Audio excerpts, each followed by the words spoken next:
बिस्मिल्लाहिर्रहमानिर्रहीम। अस्सलाम वालेकुम। फ़ैसल अब्बासी हाज़िर ख़िदमत है। मेरे सामने एक बड़ी इंपॉर्टेंट ख़बर है और पाकिस्तान मुस्लिम लीग नून के सीनियर रहनुमा हैं ख्वाजा साद रफ़ीक।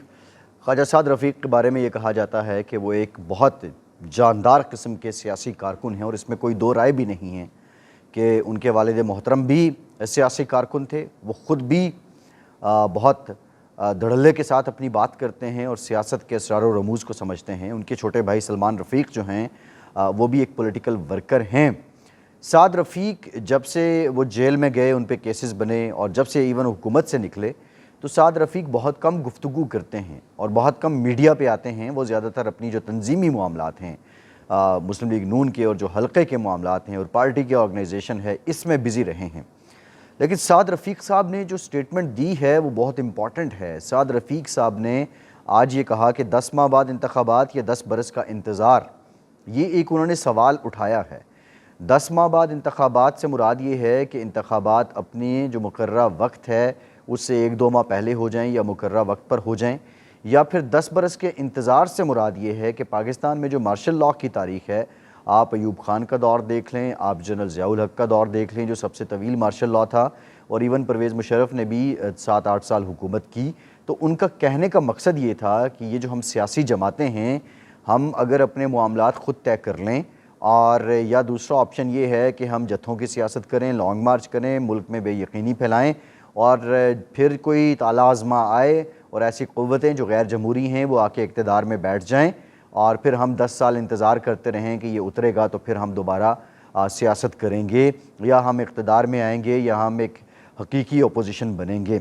एक और बड़ी इंपॉर्टेंट बात उन्होंने की, और ये बात किसी हद तक मुझे पाकिस्तान तहरीक-ए-इंसाफ़ के मौक़िफ़ की तायद लगती है। साद रफ़ीक ये कहते हैं, जमहूरियत रही तो मौक़े बहुत, गैर मुतनाज़िया फ्री और fair election, charter of economy, नया मिसाक़ जमहूरियत वाहिद रास्ते हैं। नया मिसाक़ जमहूरियत वाहिद रास्ते हैं।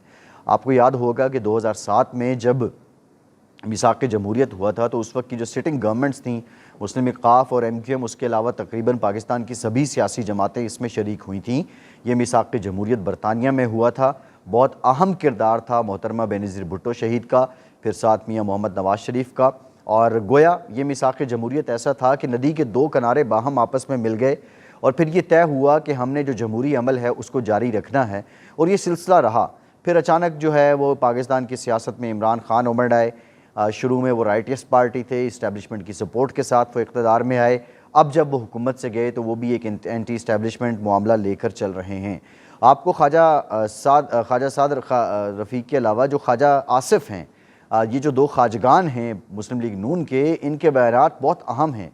ख्वाजा आसिफ को भी मुस्लिम लीग नून में इंतहाई अहम मकाम इसलिए भी हासिल है कि ख्वाजा आसिफ नवाज़ शरीफ, शहबाज शरीफ के भी करीबी हैं और जो इस्टेब्लिशमेंट है वो सेगमेंट भी ख्वाजा आसिफ पे यकीन करता है।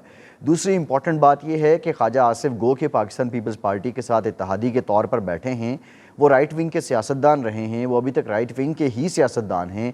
Pakistan peoples party left wing की जमात है। ख्वाजा आसिफ पे हमेशा पाकिस्तान पीपल्स पार्टी की क़यादत को भी एतराज़ रहा है, वो उन्हें नापसंद करते रहे हैं, और ख्वाजा आसिफ पाकिस्तान पीपल्स पार्टी को कभी अब्ज़ॉर्ब भी नहीं कर पाए हैं। ख्वाजा आसिफ एक मोतमिद सियासतदान होने के हवाले से जो बात करते हैं, उन्होंने सवात का रेफरेंस दिया, मुल्क में कशीदगी की बात की। वो वज़ीर दिफ़ा हैं और उन्होंने कहा कि हमें इन इशूज़ पर मिल बैठना होगा। ये जो तमहीद मैंने आपके सामने बांधी है, अब इस तमहीद के बाद बहुत से सवालात हैं जो आम पाकिस्तानियों के जहन में आते हैं। क्या वाकई मिसाक़ जमहूरियत ही वाहिद रास्ता है? नया मिसाक़ जमहूरियत होना चाहिए? ये एक बहुत बड़ा सवाल है। अब सवाल ये भी है कि अगर ये वाहिद रास्ता है तो इस पर क्या कोई काम हो चुका है? अगर काम हो चुका है तो क्या नवाज़ शरीफ, आसिफ ज़रदारी और इमरान खान बैकडोर राब्ते में हैं? कुछ इत्तलात ये हैं कि बैकडोर राब्ते हो रहे हैं और ये इनडायरेक्ट राब्ते हैं जो म्यूचुअल फ्रेंड्स हैं उनके तवस्सुत से। एक ट्राइका है और इसमें जो दूसरी जमातें हैं जिस तरह मौलाना फजलुर रहमान है और दीगर जो जमातें हैं, बलूचिस्तान की जो कौम परस्त जमातें हैं, उनके अमायदीन को भी ऑन स्टेक लिया गया है। एक सवाल ये भी है कि सियासी जमातें क्या मुल्की मसाइल के हल के लिए मिलकर बैठने को तैयार हो चुकी हैं? अब एक बहुत बड़ा सवाल ये भी है कि क्या इमरान खान जिन लोगों को वो चोर, डाकू, लुटेरे, करप्ट कहते रहे हैं उनके साथ हाथ मिला चुके हैं या हाथ मिलाने को तैयार हैं या बातचीत शुरू कर दी है? एक सवाल इसके बाद ये भी बनता है कि क्या पीटीआई पार्लियामेंट में वापस आएगी। फिर एक सवाल ये भी बनता है कि अगर नया मिसाक जमहूरियत हो जाता है और पाकिस्तान तहरीक इंसाफ पार्लियामेंट में वापस आ भी जाती है तो क्या नवाज़ शरीफ की ताहयात नाअहली भी ख़त्म हो सकेगी? क्या लेवल प्लेइंग फील्ड होगी, या नवाज़ शरीफ इस बात पर एग्री हो जाएंगे कि ठीक है उनका स्टेटस यही रहेगा और उनकी जो जानशीन है मुमकिन तौर पर मरियम नवाज़ वो पार्टी को भी लीड करेंगी और वो आइंदा प्राइम मिनिस्टर के लिए भी उम्मीदवार होंगी? ये भी सवाल है। क्या इस पर नवाज़ शरीफ एग्री हो जाएंगे या नवाज़ शरीफ शहबाज शरीफ के नाम पर आमीन कर देंगे?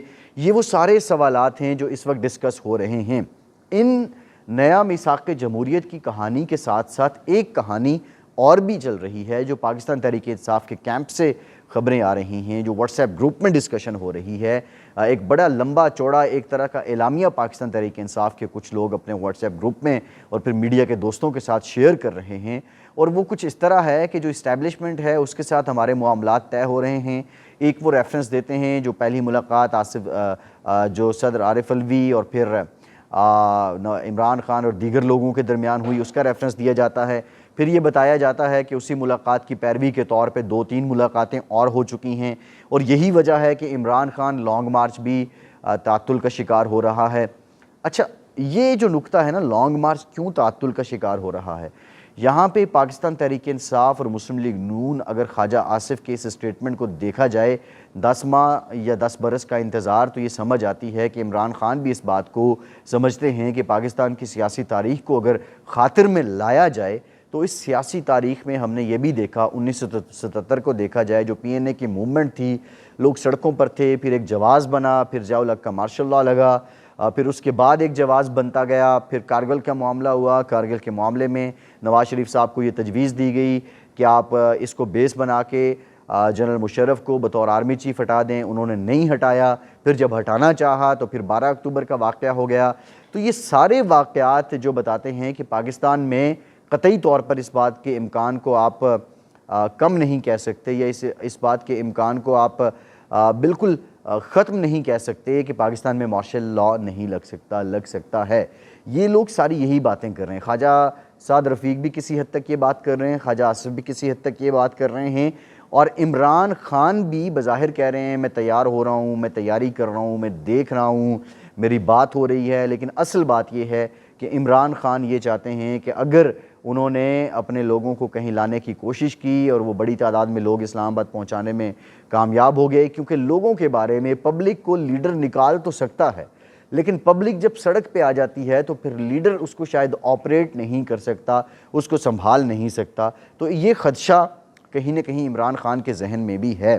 बहरहाल ख़बर ये है, जो ख़बरी बता रहा है उसका ये कहना है कि एक ट्रायका है आसिफ जरदारी, नवाज़ शरीफ और इमरान खान का, ये बातचीत इनकी हो रही है, और ये किसी नुक्ते पे या किसी ऐसे जगह पे या किसी ऐसे मामले पे इत्तफ़ाक़ राय कायम हो सकता है कि आने वाले इलेक्शंस को लेकर फ्री एंड फेयर इलेक्शन के इंतज़ामात कर लिए जाएँ, इलेक्शन कमीशन ऐसा तश्कील दे दिया जाए, और अगर ये मामलात तय पा जाते हैं, नया मिसाक़ जमहूरियत जो होगा, अच्छा ये पब्लिक शायद ना हो, ये close door, behind the close door ये रहेगा, जिसको इमरान खान से माजी में COD को मुकमुका कहते थे, तो हम भी ये कह सकते हैं कि ये एक मुकमुका होगा इमरान खान का आसिफ जरदारी और नवाज़ शरीफ के साथ। लेकिन पब्लिक में ये तय होगा कि सियासी जमातें अपना अपना मंजन बेचेंगी। नवाज़ शरीफ अपने साथ नाइंसाफ़ी का मामला आवाम के सामने रख सकते हैं, नवाज़ शरीफ अपने साथ जो इमरान खान की मुआशी कारकर्दगी है, सियासत नहीं रियासत बचाने का मामला रख सकते हैं, इमरान खान साजिश की थ्योरी रखेंगे, इमरान खान चोर लुटेरे करप्शन का मंजन अवाम के सामने रखते रहेंगे, क्योंकि इमरान खान के साथ लोग इसी मामले पे अड़े हुए हैं। आम लोगों की ये साइकी या ये नफ्सियात बिल्ड कर दी गई है कि नवाज़ शरीफ भी चोर हैं, आसिफ जरदारी भी चोर हैं, शहबाज शरीफ भी चोर हैं, मरियम नवाज़ भी चोर हैं। ये नफ्सियात बना दी गई है इमरान खान की जानिब से, और लोग इस पे यकीन भी करते हैं, लिहाजा वो बेचेंगे। पीपल्स पार्टी किसी हद तक जाके शायद सिविल सुपरमेसी की बात करे, या पीपल्स पार्टी किसी हद तक जाकर अपनी कारकर्दगी बताए, पीपल्स पार्टी किसी हद तक जाकर जो है वो मसालियत को लेकर आए। तो ये मुख्तलिफ़ किस्म के आइटम्स होंगे जो शो केस में रखे जाएंगे, लेकिन उससे पहले ये भी मुमकिन तौर पर नया मिसाक़ जमहूरियत जिस पे काम हो रहा है, जिसकी कोशिश हो रही है, उसमें यह है कि ये लोग मिल बैठें और मिल बैठकर फिर इमरान खान की हम पार्लियामेंट में वापसी भी देख सकते हैं, ये पार्लियामेंट में वापसी भी होगी। और फिर ये भी हो सकता है कि जो नाअहली है वो ख़त्म हो जाए नवाज़ शरीफ साहब की। सो इस पे काम हो रहा है। वो जो बातें हैं वो ऑप्टिक्स को दिखाने के लिए हैं, हमारे मामलात चल रहे हैं, हमारे मामलात बहुत अच्छे हैं, वो ऑप्टिक्स के लिए हैं। और ये जो मामलात हैं, ये सारी बातें जो हैं, ये हकीकत में बैकडोर हैं। फैसल अब्बासी को इजाज़त दीजिए।